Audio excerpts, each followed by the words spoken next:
ये 13 मुस्लिम नौजवान बेगुनाह थे।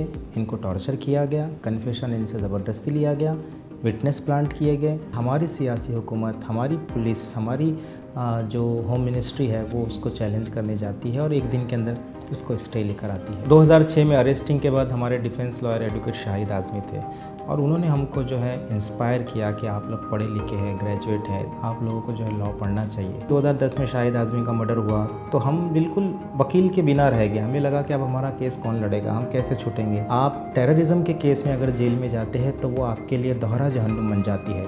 आपको गेट पे मारा जाता है जब आप एंट्री लेते हैं, आपको आपके जो को प्रिजनर्स है, जो को इनमेट्स है वो आपको मारते हैं। हमको अप्रूवर बनाने की जो है कोशिश की गई, हमको लालच दी गई, धमकी दी गई, डराया गया, धमकाया गया, लेकिन हमने जो है उसका मुकाबला किया। जेल में 19 मिनट कोई रहना नहीं चाहता और इस झूठे केस में हमें पुलिस ने 19 साल रखा। जो सियासी पार्टियाँ हिंदू मुस्लिम का गेम खेल रही है, हिंदू मुस्लिम कर रही है, उन्हें समझना चाहिए कि टेररिज्म का कोई मज़हब नहीं होता और हिंदू मुस्लिम करने से टेररिज्म ख़त्म नहीं होता बल्कि टेररिज्म और बढ़ता है। देखिए 2006 में जो ब्लास्ट हुए थे उसमें मुझे बॉम्बे ATS पुलिस ने गिरफ़्तार किया था और मेरे साथ 12 लोगों को गिरफ़्तार किया था। ये बेसिक चीज़ें आप जानते हैं। और 13 लोग जो गिरफ़्तार हुए थे, 13 मुस्लिम नौजवान थे, उनको बहुत टॉर्चर किया गया, झूठे कन्फेशन उनसे लिखाए गए, साइन की गई, RDX की हथियारों की रिकवरी बताई गई, झूठे विटनेसेस प्लांट किए गए। वो सारी चीज़ें आपके इल्म में आप जानते हैं। 2015 में जब जजमेंट आया तो मुझे सेशन कोर्ट ने बाइज़्ज़त बरी किया। मैं 2015 में रिलीज़ हुआ था, आज से 10 साल पहले, और अरेस्टिंग के 9 साल बाद, और अरेस्टिंग के 19 साल बाद अभी जो हाई कोर्ट का जजमेंट आया है उसमें 12 लोगों को बाइज़्ज़त बरी किया गया है। तो मजमूई तौर पर अगर आप देखेंगे तो 13 के 13 लोग बाइज़्ज़त बरी हो गए, मैं सेशन कोर्ट से, और 12 लोग हाई कोर्ट से। ये साबित हो गया कि ये 13 मुस्लिम नौजवान बेगुनाह थे। इनको टॉर्चर किया गया, कन्फेशन इनसे ज़बरदस्ती लिया गया, विटनेस प्लांट किए गए। अभी जो सुप्रीम हाई कोर्ट का जजमेंट आया है, एक ही दिन के अंदर सियासी हुकूमत ने उसे सुप्रीम कोर्ट के अंदर चैलेंज किया और आज स्टे भी आ गया है सुबह। तो ये बहुत अफसोस की बात है। एक तरफ सबको खुशी होनी चाहिए कि बेगुनाह छूट गए, किसी भी इल्ज़ाम में वो हो तो ये नहीं देखना चाहिए कि उन पे इल्ज़ाम क्या था, ये देखना चाहिए कि हमारी एक रियासत की अहम हाई कोर्ट के डिविज़नल बेंच 2 जज ने जो है छोड़ा है और बहुत सोच समझ के छोड़ा है। ऐसा नहीं है कि 6 महीना उनका आर्गूमेंट चला है और बहुत 6 महीना उनको जजमेंट लिखने के लिए लग गया है, 19 साल ये डिसीज़न आने के लिए लग गया है।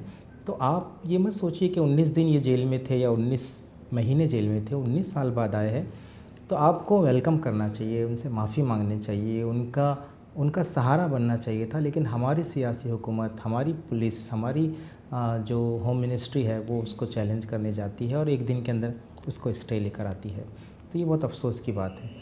जहाँ तक के केस की बात है, हम पहले दिन से चिल्ला रहे थे। आज ऐसा नहीं है कि मैं आपके सामने पहली बार आया हूँ और कह रहा हूँ कि हम बेगुनाह थे। ये पहले दिन से 2006 से हम चिल्ला रहे हैं कि बेगुनाह है, हमको मारा गया है, हमको फंसाया गया है, हमारे ख़िलाफ़ साजिश की गई है और हमने कंप्लेंट भी की ATS अफसरान के सामने। बहुत सारे नाम हैं। मैंने जो किताब लिखी है बेगुनाह कैदी, 100 पुलिस अफसरों के नाम लिखे हैं। ये किताब 10 साल से छपी है, इंग्लिश, हिंदी, मराठी में इसके तर्जुमे हुए। आज तक किसी ATS अफसर ने इसको चैलेंज नहीं किया। मैं 2015 में जब जेल से बाहर आया तो मैं तब से लगातार जो है प्रिजनर राइट्स के लिए काम कर रहा हूँ। इस केस में जो बेगुनाह कैदी फंसे हुए हैं, जिनको गलत तरीके से कन्विक्शन लगा था, उनकी रिहाई के लिए मैं काम कर रहा था। मैंने जेल में बैठ के किताब लिखी, जैसा मैंने आपको बताया, बाहर आके पब्लिश हुई। उसके प्रोग्राम पूरे मैंने इंडिया भर में किए। मैं बेगुनाह कैदियों के घर पे जाके उनके रिश्तेदारों से मिलता था। मैंने एक यूट्यूब चैनल शुरू किया जिसका नाम है एक्विट अंडर ट्रायल बेगुनाह कैदी। उसमें हम बेगुनाह कैदियों की स्टोरीज़ हम लेकर आते थे। हमने एक फ़िल्म बनाई इस केस को लेकर, उस फिल्म का नाम है हेमुलिम। तो ये जो मेरा एक्टिविज़म था, ये जो मेरा प्रिजन राइट या ह्यूमन राइट का जो एक्टिविज़म था, ये पुलिस को खटक रहा था और मैं पुलिस के बारे में मैं पुलिस को एक्सपोज़ कर रहा था कि किस तरह से हमारी पुलिस गलत करती है। वो चाहे मुस्लिम दुश्मनी में करे, माइनॉरिटी दुश्मनी में करे, या उनका जो भी मकसद हो। तो पुलिस जो है इस काम से मेरे परेशान थी, चिढ़ रही थी और बार बार मुझे परेशान कर रही थी। मेरे घर आते थे, भेस बदल के आते थे, कभी पोस्टमैन बन के आते हैं, कभी इलेक्ट्रिक मैन बन के आते हैं, कभी दूध वाला बन के आते हैं। मैं इनके ख़िलाफ़ कंप्लेंट करता रहा, करता रहा, ह्यूमन राइट्स कमीशन को, माइनॉरिटी कमीशन को, हाई कोर्ट को, सुप्रीम कोर्ट को, कुछ हुआ नहीं। और जब पीएफआई पर बैन लगा तो इनको एक बहाना बन गया कि मुझे फिर से एक दूसरे केस में फंसाया जाए, इसलिए 2 साल पहले जो है पीएफआई के नाम पर एनआईए ने मेरे घर पे रात में छापा मारा। और मुझे पता था कि अगर मैं दरवाज़ा खोल देता तो जिस तरह 2006 में एपिसोड हुआ है ये पार्ट 2 हो जाता और बेगुनाह कैदी पार्ट 2 बन जाता। तो मैंने कहा कि मैं दरवाज़ा नहीं खोलूँगा। मुझे नहीं पता था वो कौन लोग थे, ना वो बता रहे थे, ना आइडेंटिटी दे रहे थे, ना वो अगर उनको घर का छापा मारना था या तलाशी लेनी थी तो कोर्ट का कोई ऑर्डर दिखाना चाहिए था, वो नहीं दिखा रहे थे। इसलिए मैंने 5 घंटे घर का दरवाज़ा नहीं खोला। मेरे वकील ने आके उनसे बात की, उन्होंने लखनऊ से ऑर्डर कॉपी मंगाई, वकील को दिखाई, उसके बाद हमने 5 घंटे बाद दरवाज़ा खोला। उसके बाद उन्होंने 5 घंटे मेरे घर की सर्चिंग की, लेकिन मेरे घर से कुछ भी जो है ऑब्जेक्शनेबल मटेरियल कुछ भी नहीं मिला। पंचनामा उन्होंने बनाया, उसमें लिख कर दिया कि हमने पूरा घर छानबीन किया है, लेकिन उसमें कुछ चीज़ें नज़र नहीं आई। तो मैं समझता हूँ कि ये एनआईए हो, चाहे एटीएस हो, चाहे लोकल पुलिस हो, चाहे क्राइम ब्रांच हो, वो लगातार मुझे परेशान करने की कोशिश करती रही है। लेकिन मैंने जेल में आप जानते हैं लॉ किया, अभी एलएलएम हो गया, पीएचडी हो गई है, और मैं बेगुनाह लोगों के लिए, मज़लूम लोगों के लिए आवाज़ उठाता रहता हूँ। तो इसलिए मुझे कानून की भी थोड़ी बहुत समझ है, तो मैं अभी लड़ना मैं सीख गया हूँ। तो अब ये आसान नहीं है।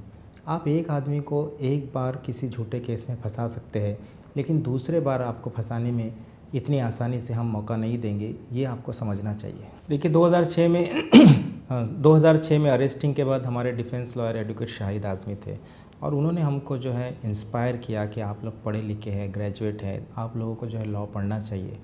और उन्होंने ही एप्लीकेशन फ़ाइल की थी, जिसकी वजह से हम लोगों ने लॉ कॉलेज में एडमिशन लिया। मैंने ही नहीं बल्कि मेरे साथ और भी जो मेरे को एक्यूज़ है, साजिद अंसारी, एहतशाम सिद्दीकी, डॉक्टर तनवीर, उन सब लोगों ने जो है लॉ की परमिशन ली और लॉ की पढ़ाई शुरू की। ये अलग बात है कि वो बेचारे कंप्लीट नहीं कर सके, बीच में कन्विक्शन आ गया, बीच में जेल ट्रांसफ़र आ गया, बीच में जेल की बहुत सारी मुसीबतें आती गई। मैंने अब बाहर आकर के इसको कंप्लीट किया और पोस्ट ग्रेजुएशन भी जो है लॉ में कर लिया।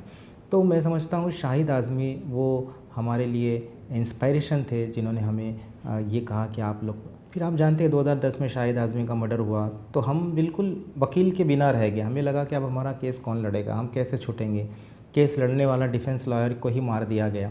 तो ये हमारे लिए बहुत तकलीफ़ वाली बात थी। तो हमने इसलिए पढ़ाई की ताकि हम अपने केस को सही तौर पर डिफेंस कर सके और इस झूठे केस से बाइज़्ज़त बरी हो सके। दूसरी बात जो जेल के अंदर परेशानियों की बात है, तो जेल तो देखिए अभी संजय राउत बाहर आए हैं और उन्होंने किताब लिखी है जेल के बारे में कि वो तो जहन्नुम है, और जितने भी लोग जेलों में जाते हैं वो उसको जहन्नुम ही कहते हैं। जेल में बहुत तकलीफ़ है, और अगर आप टेररिज्म के केस में अगर जेल में जाते हैं तो वो आपके लिए दोहरा जहन्नुम बन जाती है। आपको गेट पे मारा जाता है जब आप एंट्री लेते हैं, आपको आपके जो को प्रिजनर्स है, जो को इनमेट्स है, वो आपको मारते हैं, मज़हब के नाम पे आपके साथ बदतमीज़ी होती है। और एजेंसीज़ के इशारे पे हमको स्वाति साठे ने एजेंसीज़ के इशारे पे, एटीएस के इशारे पे मारा। हमको अप्रोर बनाने की जो है कोशिश की गई, हमको लालच दी गई, धमकी दी गई, डराया गया, धमकाया गया, लेकिन हमने जो है उसका मुकाबला किया। तो जेल तो जहन्नुम है, और जेल में 19 मिनट कोई रहना नहीं चाहता, और इस झूठे केस में हमें पुलिस ने 19 साल रखा, और आज भी वो बर्दाश्त नहीं कर रहे हैं। उसका स्टे लेने के लिए वो सुप्रीम कोर्ट पहुंच गए। देखिए जेल जो है ना वो बेसहारा एक ऐसी जगह है ना जहाँ पे खुदा के अलावा कोई सहारा नहीं है। और कहा जाता है कि जेल में जाने वाला हर कैदी जो है मजहबी हो जाता है, उसे खुदा याद आता है, वो नमाज़ें पढ़ता है, वो बहुत पूजा पाठ करता है, वो बहुत जो है अपने रब को याद करता है। तो हमारे लिए जो नमाज एक सहारा थी, कुरान एक सहारा था, हम लोग ये बहुत चीज़ें पढ़ते थे। दूसरी बात, हम ये समझते थे कि इस झूठे केस में खामोश रहने से कोई होने वाला नहीं है कुछ भी। इसके लिए अगर आपको लड़ना है तो आपको हर तरह से तैयारी करनी पड़ेगी, कानून से तैयारी करनी पड़ेगी, आपको हर तरह से लड़ना पड़ेगा, डर निकालना पड़ेगा। हम लोगों ने पुलिस कस्टडी में बहुत डर डर के दिन निकाले, बहुत मार खाया, हम खामोश रहे, लेकिन हमें बाद में ये एहसास हुआ कि अब खामोशी जो है आपको जीने नहीं देगी। इसलिए हम लोग पढ़ते रहे, लिखते रहे, कंप्लेंट फाइल करते रहे, बोलते रहे, और इसका नतीजा है कि हमने इतनी कई केस में मेहनत की, जमीयत उलमा के वकीलों ने इतनी मेहनत की कि आज ये एक्विटल का दिन देखना पड़ा। और दूसरी बात ये कि जेल के जो दूसरे कैदी है, को एक्यूज़ ने हमें कभी नहीं मारा, को प्रिजनर जो है वो भी जेल के इशारे पे उन्होंने हमको मारा था। बाद में इतना अच्छा माहौल हो गया, हमारा कैरेक्टर देखे, हमारे लोगों ने जो लोगों की आरटीआई से मदद की, उनकी कोर्ट कचहरी के अंदर मदद की, तो कई कैदी जो है हमारे बहुत अच्छे फ्रेंड हो गए, हमारी इज़्ज़त करने लगे। हमने पूरे 19 साल के अरसे में किसी भी इस केस के कैदी ने ना सिगरेट पी, ना तंबाकू खाया, ना गाली दी, ना झगड़ा किया, ना कोई बुरी हरकत की। जेल एडमिनिस्ट्रेशन हमारे कैरेक्टर से मुतासिर था। जेल एडमिनिस्ट्रेशन ने कहा था कि इनसे अच्छे कैदी हमने देखे नहीं हैं। ये कैदी ऐसे अच्छे नागरिक है कि जिनको जेल में सुधारने की ज़रूरत नहीं है, बल्कि ये तो समाज में रहने के लायक है। और आज जब छूट कर आए हैं तो कई जेल के जेलर्स ने, सुपरिटेंडेंट ने पर्सनली मिलकर इन कैदियों को जो है गोया कि एक तरह से सैल्यूट किया है कि आप वाकई आप लोग बेगुनाह थे, आप पहले दिन से ये क्लेम कर रहे थे। ये किताब मैंने 10 साल पहले लिखी है। हाई कोर्ट का जजमेंट तो आज आ रहा है, 10 साल पहले, और 2006 से हमने ये बात की है कि हम बेगुनाह हैं, और आज हाई कोर्ट ने इसको एंडोर्स किया है। सुप्रीम कोर्ट में जो स्टे लगा है, मुझे नहीं लगता कि उससे कोई परेशानी होगी। ये बात भी ख़ास तौर पे उसमें मेंशन कर दी गई है प्रोसिक्यूशन की तरफ से कि भाई किसी को अरेस्ट करने की वो बात नहीं कर रहे हैं। सब लोग बाहर आ गए हैं, करीब करीब सब लोग बाहर रहेंगे, आज़ाद रहेंगे, और बहुत जल्द सुप्रीम कोर्ट से भी हम जीत कर आएंगे इंशाल्लाह। देखिए, मैं तो ये कह रहा हूँ कि जो हमारी सियासी हुकूमत है, मैंने कहा पहले दिन से कि उनको इस केस पर माफ़ी मांगनी चाहिए, पुलिस को माफ़ी मांगनी चाहिए, कंपनसेशन देना चाहिए। पर ईयर पर एक्यूज मिनिमम 1 करोड़ रुपए देना चाहिए। सरकारी नौकरी, सरकारी घर, ये उनकी अकाउंटेबिलिटी है, वो उनकी ज़िम्मेदारी है। लेकिन उल्टा वो काम किया जा रहा है कि उसके ख़िलाफ़ अपील की जा रही है। जो फांसी का फंदा 19 सालों से गले में था, जिसको हाई कोर्ट ने निकाल दिया है, उस फांसी के फंदे को वापस आप सुप्रीम कोर्ट के ज़रिए ला करके बेगुनाहों को मारना चाहते हैं। बेगुनाह मारे गए, उसका बदला बेगुनाहों से नहीं लिया जाना चाहिए। बेगुनाह मारे गए हैं, हमें भी उसका एहसास है, अफ़सोस है। बेगुनाह मारे गए हैं तो उनका बदला उन लोगों से लिया जाना चाहिए जिन्होंने गुनाह किया है। जो सियासी पार्टियाँ हिंदू मुस्लिम का गेम खेल रही है, हिंदू मुस्लिम कर रही है, उन्हें समझना चाहिए कि टेररिज़म का कोई मज़हब नहीं होता, और हिंदू मुस्लिम करने से टेररिज़म ख़त्म नहीं होता, बल्कि टेररिज़म और बढ़ता है।